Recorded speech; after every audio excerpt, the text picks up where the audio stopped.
tachycardia. Can you tell me the rate of this? No. Oh, hey, I want to tell you. Whenever I'm going to put a rhythm on a homework assignment or on an exam, I'm going to call it a 6-second strip already. So just multiply whatever's on there by 10. All right, so don't worry about looking for the hashtags. The hashtag little thingies, you'll look if you're reading the strip yourself. But for right now, I'm going to call everything I put on an exam, anything 6 seconds. Whatever you count on the screen, multiply by 10. That's the rhythm we're going with, okay? We're assuming a 6-second strip. Well, that's fast, isn't it? 1, 2, 3, 4, 5, 6, 7, 8, 9, 10, 11, 12, 13, 14, 15, 16, 17, 18, 19, 20, 21, 22, 23, 24, 25, 26, 27, 28, 29, 30, 31, 32, 33. 330 is the heart rate. It's going so. The heart rate? That's the heart rate. It's a whole heart rate. Whole heart rate. If you count it, if you count it, you you know go, what's the difference. you know, that type of thing. I don't know, that's just how it's going in my brain. That's the heart rate. What's the fastest heart rate you've ever heard? And like, Not 330. okay, when are you dead? Well, okay, here's the thing. Heart rate like this, you're going to use up your oxygen supply really fast. Your heart won't have enough oxygen. You'll have an MI. Your heart will stop. So it'll go into a more lethal rhythm.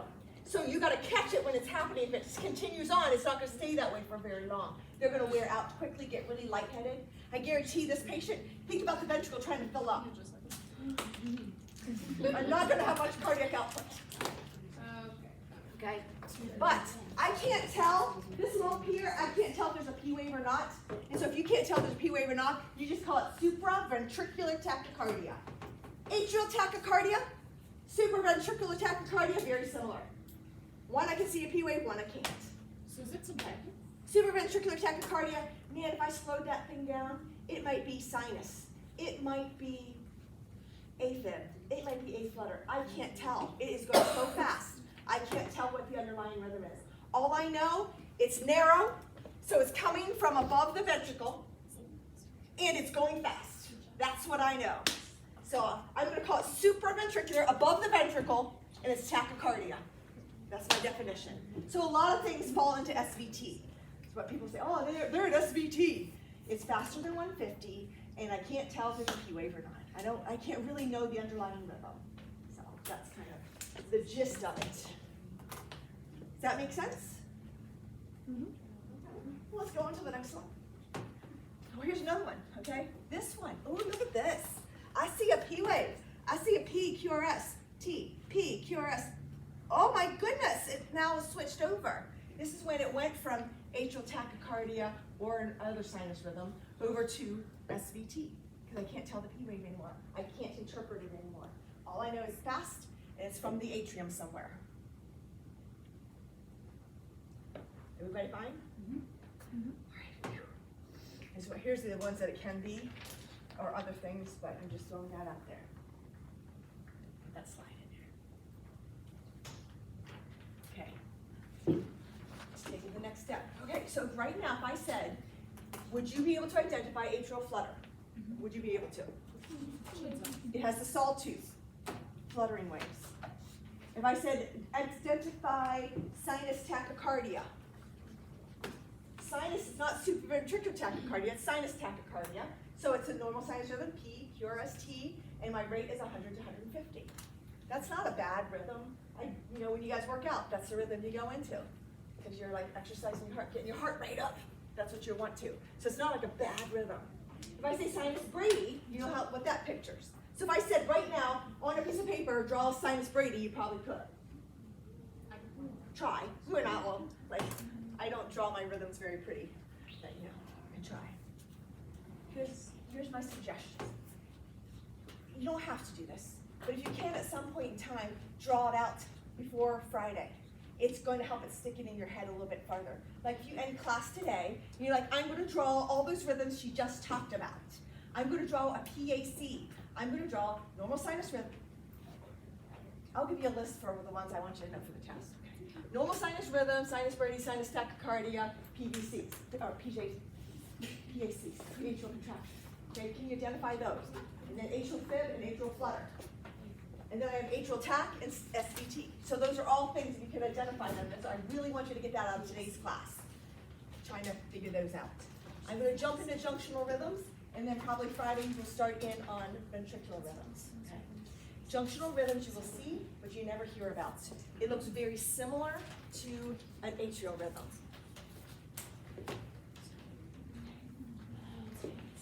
Your heart is built.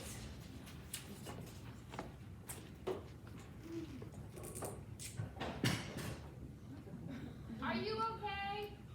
It's probably your daughter.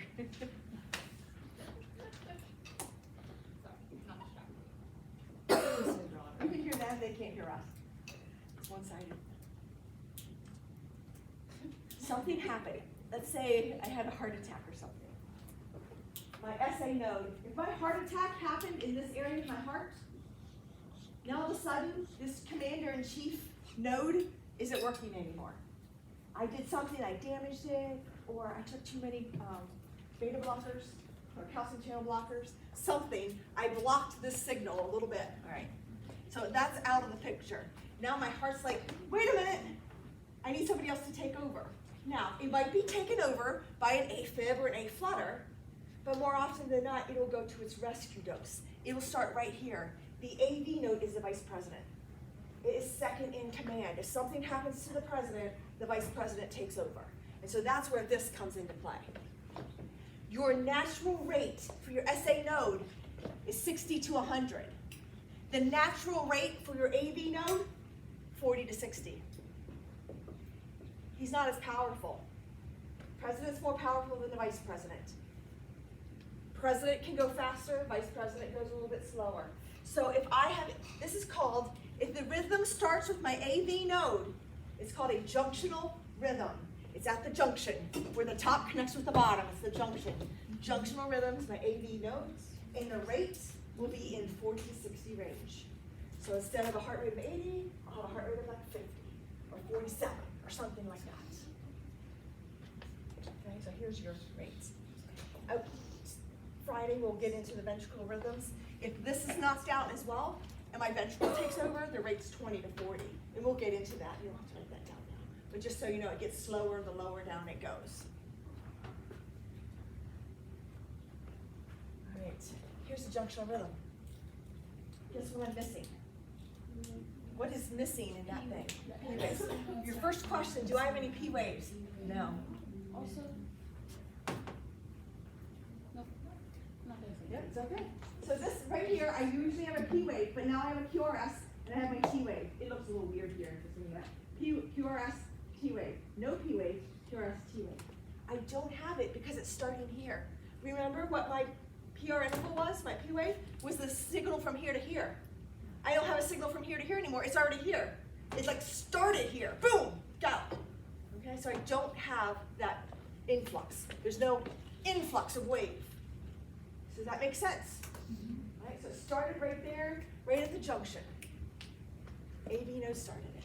So whenever you look at them, I think I have another one here. Look, see, no P wave. You'll see them.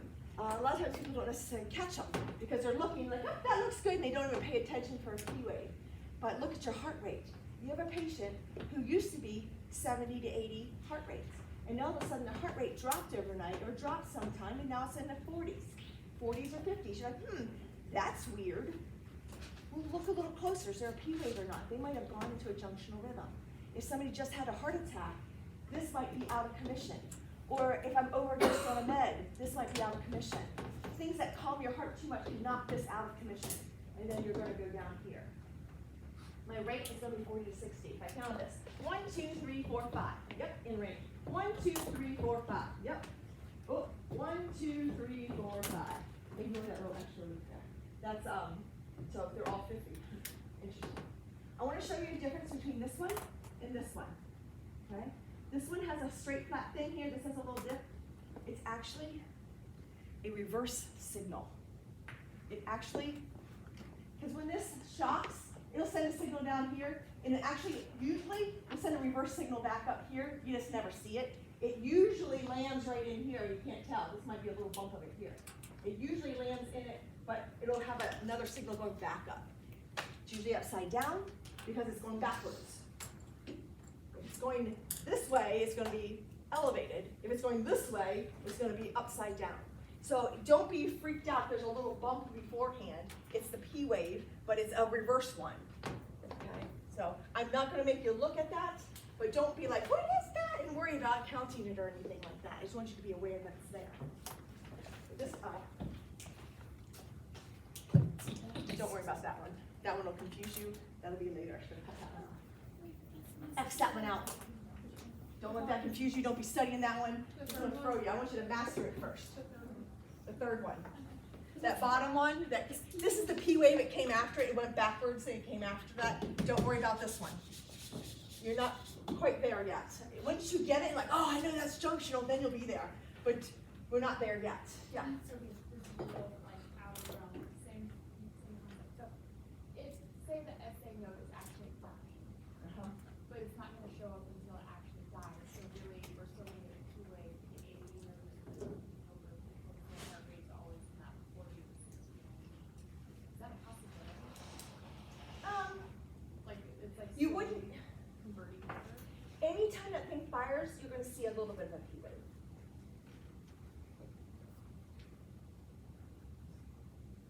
Sorry. You'll probably, what you'll get in that instance is more PACs or PJCs.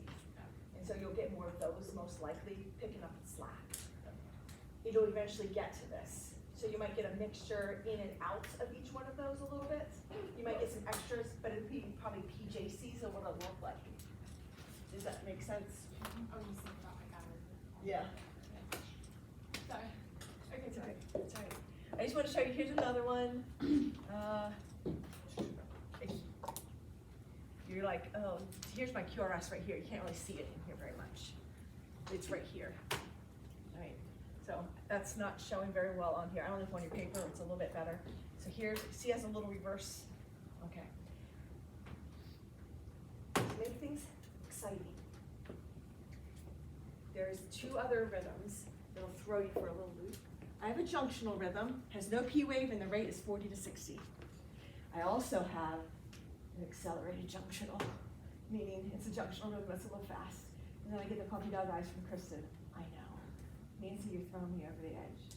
For your exams for this semester, I'm not going to ask you about these. I'm just going to ask you to identify this one, okay? But know that if there's no P wave in front of it, it can still be a junctional rhythm and be faster. We call it accelerated junctional, or we're going to call it junctional tachycardia. We're not there yet. It's an awareness for you guys, but you don't have to necessarily worry about that.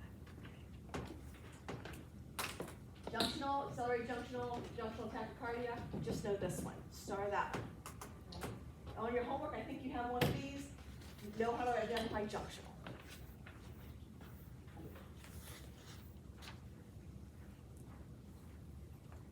When I had an extra atrial beat, I called it what? A PAC. Guess what I can have? PJC. PJC. All right. PJC. Oh, it looks, man, you're looking similar. Look, here's my normal sinus rhythm. P wave, QRST. P wave, QRST. Uh-oh. I don't have a P wave. All right, okay. P wave, QRST. P wave, QRST. I had an extra beat in here. I'm gonna take my other things here. You here. You here. Uh-oh. See, it came early. And so my AV node, this is probably kind of where your case is. If it's coming out of here and it's not going fast enough or it's having some trouble with the signal, this part here might jump in and add an extra beat. It's almost like a safety rescue thing. 1, 2, 3, 4, 5. I would be hovering around 50 or 60 heart rates, and your patient might have needed more. So the AV node added an extra beat in there, so you'd have more beats. And so it's addition to that. But it's usually, it won't have a P wave. That's the way you find that. Okay. So everything else looks normal, looks like a normal sinus rhythm. That's what I'd write. Normal sinus rhythm with PJCs. Okay. That's how you'd write it if you're documenting it.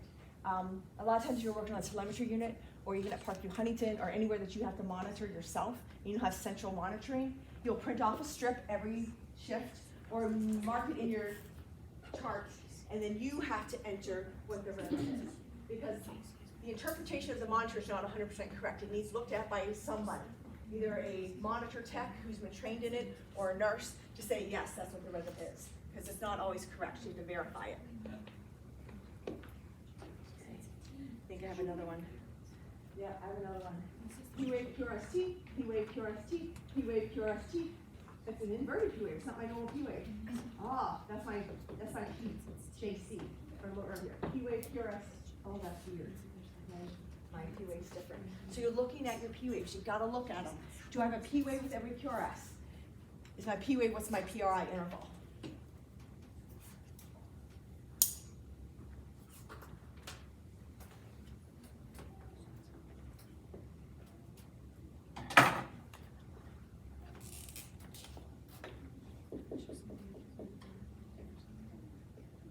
Let's go here right now. Extra beats. I have an underlying rhythm. I have normal sinus rhythm. I have sinus tachycardia. I have sinus bradycardia. I have an underlying rhythm.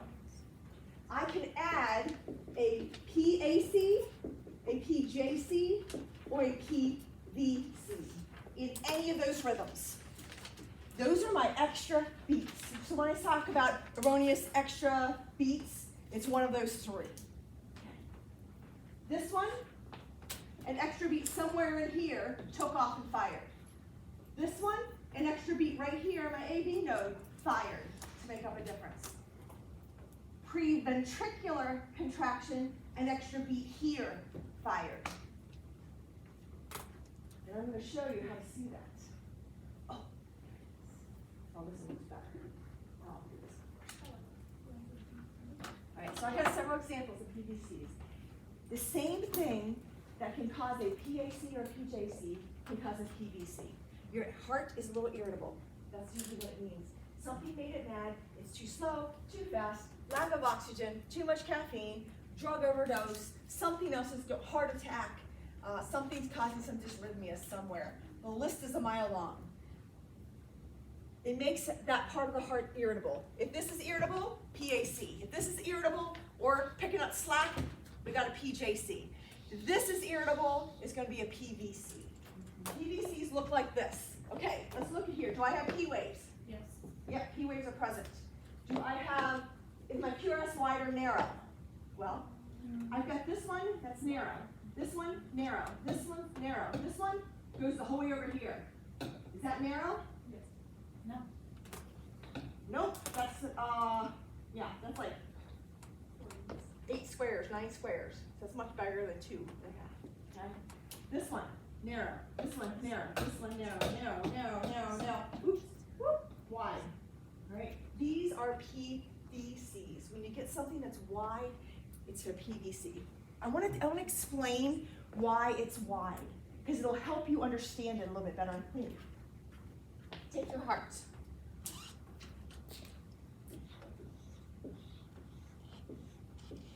Okay, so I've got my heart going on here. This isn't working. This one wants to take an extra beat in here. If I send a beat here, this is like a fast track highway. Fast track highway. This goes fast. So that means this goes fast. It's a time frame.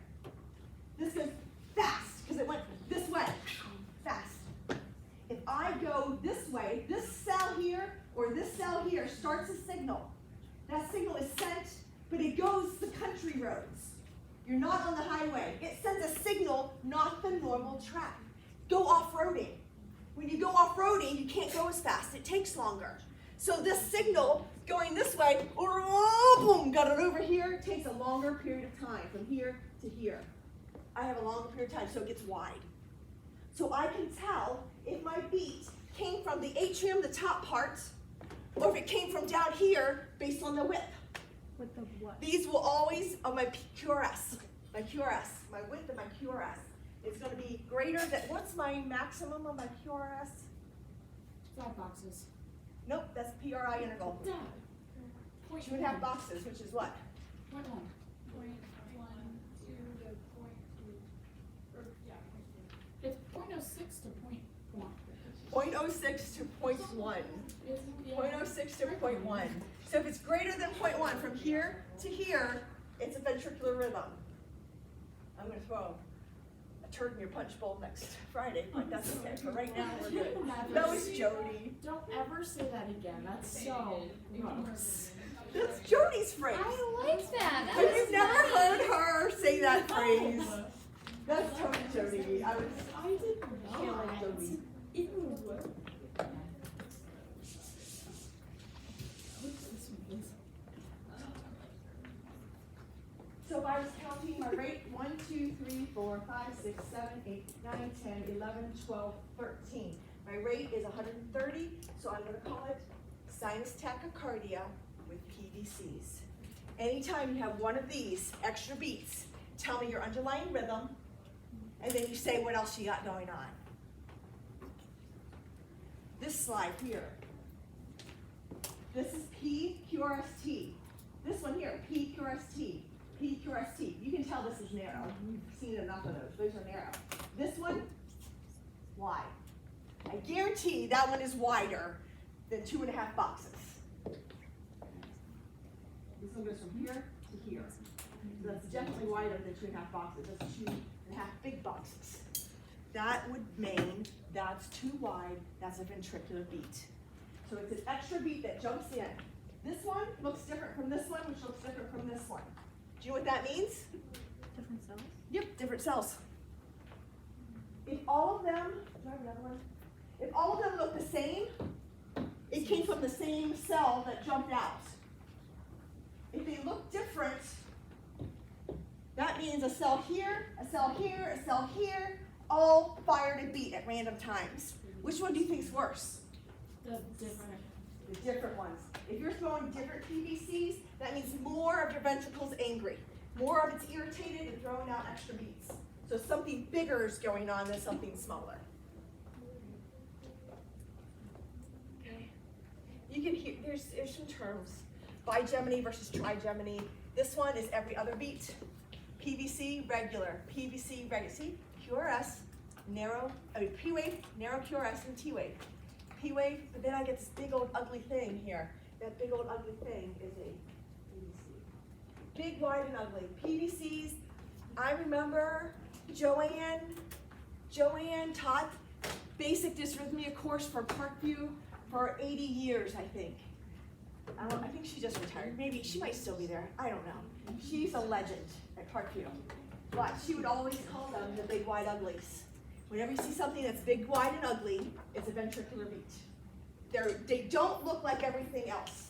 They look weird, okay? They don't follow into that whole thing. It's big, wide, and a nice, pretty rhythm. Big, wide, ugly thing. That's a PVC, or ventricular beat. All right? Everybody, kind of okay. Okay. Right. I have an assignment for you. On your assignment, I tried to end here, but if I went further, ignore that question. Does that make sense? Like I try to guess how long we'd get into today. I think I got through PVCs, but that might be. If there's another question that you don't know the answer to, you can skip that one. Who had a question? Somebody had a question.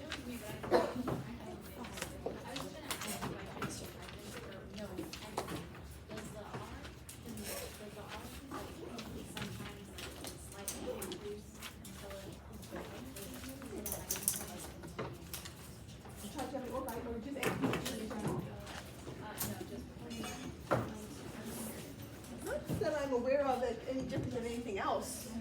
Like trisomy would be every third beat. Yeah, like I'm saying, like you have your first beat and then the second beat is a little more. And this is from the atrium, this is from sinus rhythm, oh, PVC.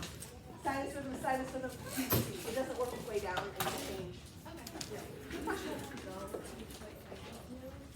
Oh, here's 4 PVCs, woo! All right.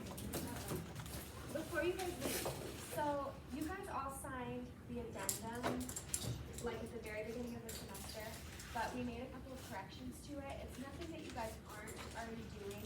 The only things we added are the